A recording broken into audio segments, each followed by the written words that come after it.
ST महामंडळाच्या ताफ्यामध्ये smart bus हे आता दाखल झाल्या। स्मार्ट बसची पहिली झलक ही आपण जय महाराष्ट्रावरती पाहतोय। एसटी महामंडळाच्या ताफ्यामध्ये स्मार्ट बस हे आता दाखल झालेल्या आहेत। परिवहन मंत्री प्रताप सरनाईक यांच्या उपस्थितीमध्ये स्मार्ट बस हे या ताफ्यामध्ये दाखल झालेले आहेत। पहिली झलक आपण पाहतोय।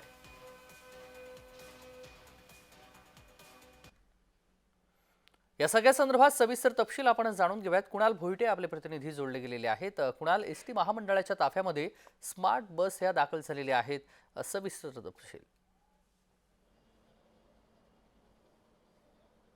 तेजस, एकंदरीत पाहायचं झालं तर आत्तापर्यंत लालपरी ही खेडोपाड्यांमध्ये पोहोचत होती, मात्र अनेक ठिकाणी दुर्घटना घडून येत होत्या। चालकाच्या चुकीमुळे या सगळ्या दुर्घटना झाल्याचं आपण पाहिलेलं आहे। मात्र आता याच एस टी महामंडळाच्या ताफ्यामध्ये स्मार्ट बसेस ज्या आहेत त्या दाखल होणार आहेत। माझ्यासमोर आपण ही स्मार्ट बस बघतोय। स्मार्ट बसची पहिली झलक आपण जय महाराष्ट्रावरती पाहतोय। अत्याधुनिक ज्या सुविधा आहेत त्या या स्मार्ट बसमध्ये लावण्यात आलेल्या आहेत। एकंदरीतच 7 ज्या CCTV यंत्रणा आहेत त्या याच्यामध्ये कार्यान्वित असणार आहे। आपण आतमध्ये जाऊन पाहणार आहोत कशा प्रकारे ही स्मार्ट बसमध्ये वेगवेगळे फीचर्स आहेत।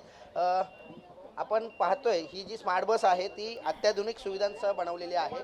या ठिकाणी CCTV जे आहेत ते कार्यान्वित करण्यात आलेले आहेत। जर चालक मोबाईलवर बोलत असेल तर या ठिकाणी आपण ही समोर जी स्क्रीन पाहतो या स्क्रीनवर याचा अलाराम जो आहे तो अलाराम लगेच अलर्ट होतो। त्याचप्रमाणे जर चालक झोपेत असेल किंवा चालकाचे डोळे जर बंद होत असतील तरी सुद्धा या सेन्सरमधून त्याचा लगेच अलाराम जो आहे तो वाजला जाईल।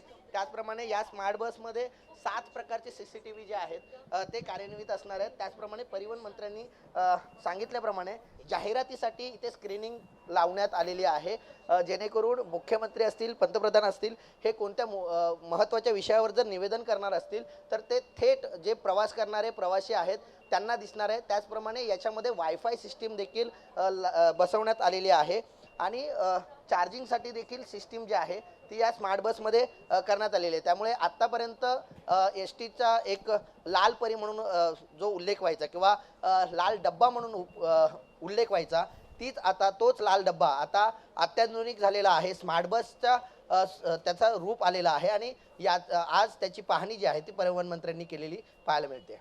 तेजस, अगदी धन्यवाद कुणाल, आपण दिलेल्या सविस्तर माहितीसाठी। बातमी संदर्भातले तपशील वेळोवेळी जाणून घेऊ।